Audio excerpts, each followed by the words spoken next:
3 October 2024 the road show की राष्ट्रीय खबरों में आपका स्वागत है।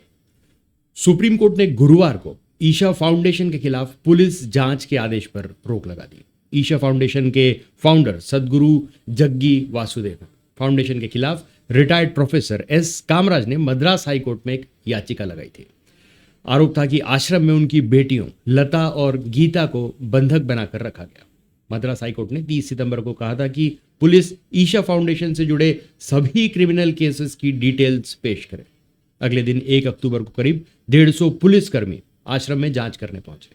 सदगुरु ने हाईकोर्ट के आदेश को सुप्रीम कोर्ट में चुनौती दी, जिस पर आज सुप्रीम कोर्ट ने अपना फैसला सुनाया।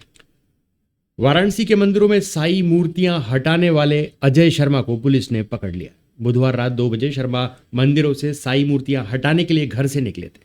सूचना पर सादी वर्दी में पुलिस पहुंच गई और बीच रास्ते में उन्हें उठा ले गई।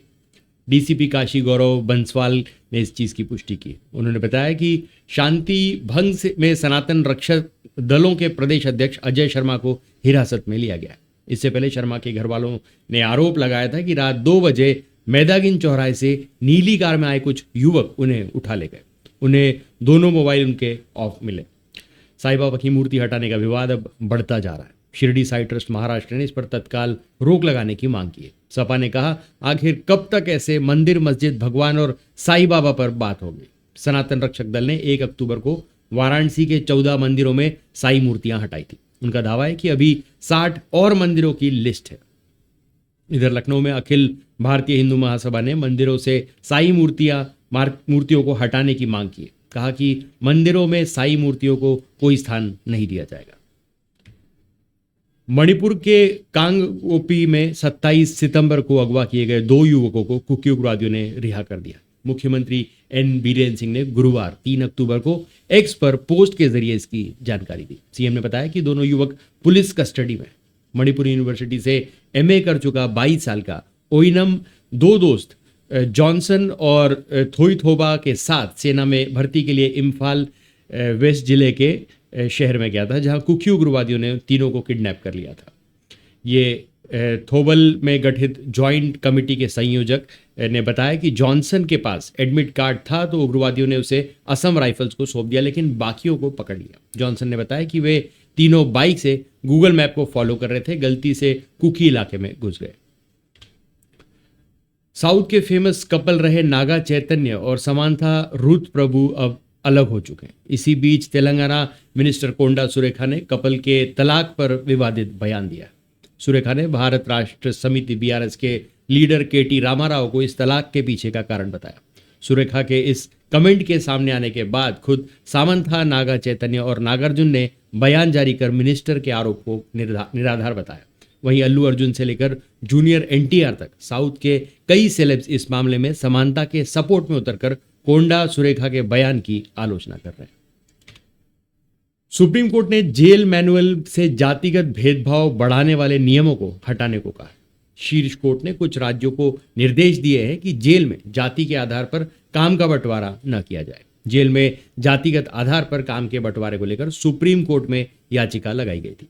Chief justice DY Chandrachud, justice JB Pardiwala और जस्टिस मनोज मिश्रा की बेंच ने गुरुवार को आदेश में कहा कि इन चीजों की अनुमति नहीं दी जा सकती। सुप्रीम कोर्ट ने ऑर्डर में यह भी कहा कि किसी विशेष जाति के कैदियों से सीवर टैंक साफ कराना गलत है। पुलिस को इस मामले में कार्रवाई करनी चाहिए। शीर्ष कोर्ट ने राज्य सरकारों को आदेश दिया कि जेल मैनुअल में जातिगत भेदभाव बढ़ाने वाले नियमों में 3 महीने में बदलाव किया जाए। देश में पहली बार राजकोट में पूरे गुजरात से आए 3000 से ज्यादा कैंसर वॉरियर्स और उनके परिजन ने गरबा किया। कैंसर केयर फाउंडेशन के इस इवेंट के जरिए इन लोगों ने यह संदेश दिया कि कैंसर के खिलाफ जिंदगी की जंग जीती जा सकती। बुधवार रात हुए गरबा में 250 से ज्यादा कैंसर स्पेशलिस्ट समेत 9000 लोग शामिल हुए। गरबा के दौरान स्कूल कॉलेजों की 700 से ज्यादा लड़कियों को भी गरबा खेलने के लिए बुलाया गया था। इन सभी लड़कियों को सर्वाइकल फाउंडेशन की ओर से कैंसर रोधी टीका HPV लगाया गया। सभी को मैमोग्राफी टेस्ट के लिए गिफ्ट वाउचर भी दिए गए।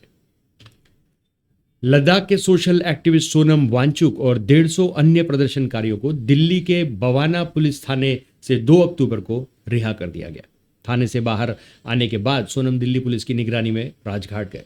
वहां उन्होंने महात्मा गांधी को श्रद्धांजलि दी।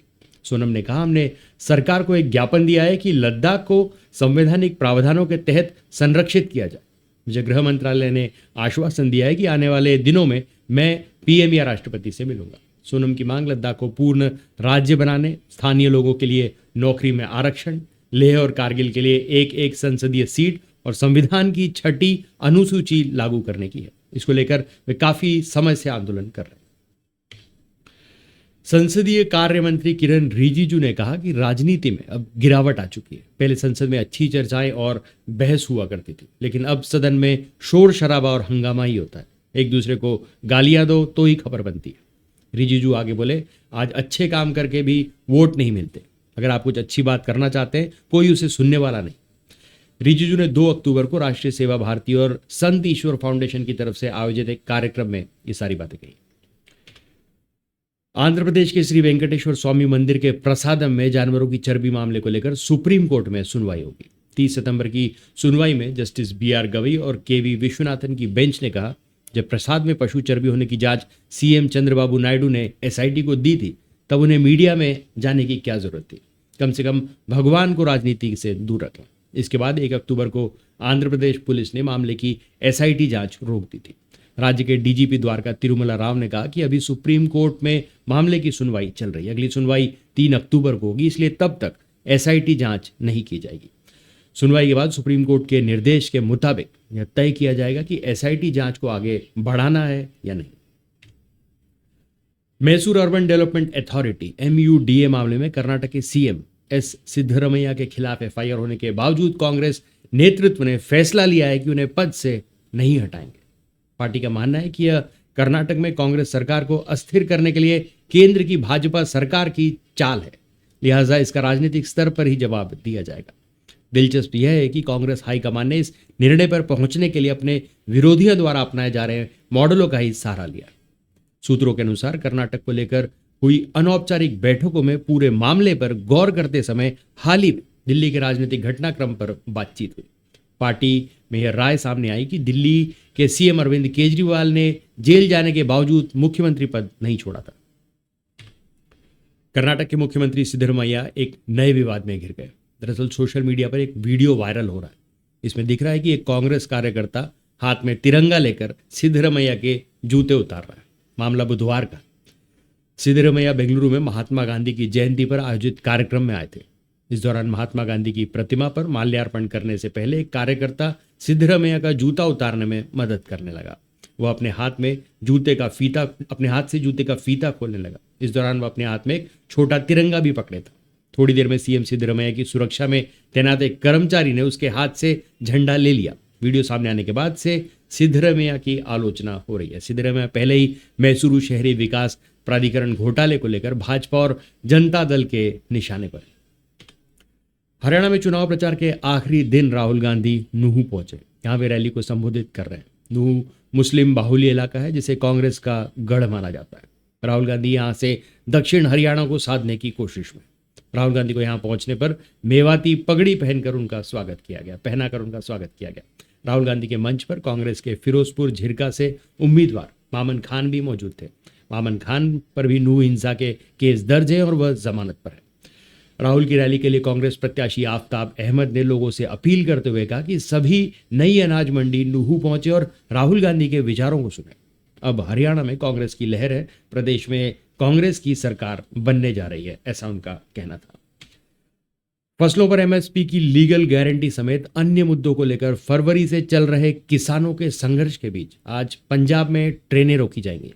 दोपहर 12:30 बजे से 2:30 बजे तक किसान रेलवे ट्रैक पर धरना देंगे। उनका पंजाब में 22 जिलों में 35 जगह और हरियाणा में 1 जगह ट्रेनें रोकने का प्लान है। यह धरना प्रदर्शन संयुक्त किसान मोर्चा और किसान मजदूर संगठन के बैनर के तले चलेगा। ऐसे में ट्रेनों से सफर करने वाले लोगों को दिक्कत उठानी पड़ सकती है। धरने की समयावधि में चंडीगढ़, अंबाला, अमृतसर और जम्मू रूट प्रभावित रहेगा। इसे लेकर फिरोजपुर मंडल और अंबाला मंडल की ओर से 2 घंटे के बंद के कारण ट्रेनों को रद्द व शॉर्ट टर्मिनेट किए जाने का औपचारिक ऐलान किया गया है। नियमितीकरण की मांग को लेकर भोपाल में प्रदर्शन कर रहे अतिथि शिक्षकों को पुलिस ने सड़क से जबरन हटा दिया। बुधवार दोपहर बैरिकेडिंग कर प्रदर्शनकारियों को पुलिस ने आगे बढ़ने से रोक दिया था, जिसके बाद वे सड़कों पर ही बैठ गए और सरकार और बीजेपी के खिलाफ नारेबाजी शुरू कर दी। देर शाम 8 बजे तक वो सड़कों पर बैठे रहे। इसके बाद पुलिस ने उन्हें जबरन सड़क से हटाया। सड़क से उठने के बाद प्रदर्शनकारी पैदल कांग्रेस कार्यालय की ओर चल दिए। संघ के अध्यक्ष केसी पवार ने आरोप लगाया कि पुलिस ने लाठीचार्ज किया, जिसमें कई महिला अतिथि शिक्षकों को चोटें आई। इससे पहले प्रदेश भर में अतिथि शिक्षक सुबह से ही अंबेडकर मैदान पर बड़ी संख्या में जमा हुए और मांगों को लेकर नारेबाजी की। इस दौरान कई टीचर बेहोश भी हो गए। वहीं पुलिस ने कुछ दूरी पर बैरिकेडिंग कर रखी थी। आगे बढ़ने के दौरान पुलिस और प्रदर्शनकारियों के बीच धक्का मुक्की हुई। इस बीच अतिथि शिक्षकों ने स्कूल शिक्षा मंत्री के बयान पर तंज कसते हुए कब्जा करने आए हैं, कब्जा करके जाएंगे के नारे लगाए। पुलिस ने बैनर लगाकर प्रदर्शनकारियों के आंदोलन को गैर कानूनी बताकर गोली चलाने की भी चेतावनी दी। हालांकि कुछ ही देर बाद वे बैनर से वो हिस्सा हटा दिया गया। हरियाणा में जींद के उचाना में बुधवार को जननायक जनता पार्टी जेजेपी और आजाद समाज पार्टी ने जन आशीष रैली की। इसमें जेजेपी नेता एवं पूर्व डिप्टी सीएम दुष्यंत चौटाला ने कहा कि भाजपा का सीएम पर्ची से बनता है। दिल्ली से एक पर्ची आती है, वो विधायकों को पढ़कर सुना दी जाती है।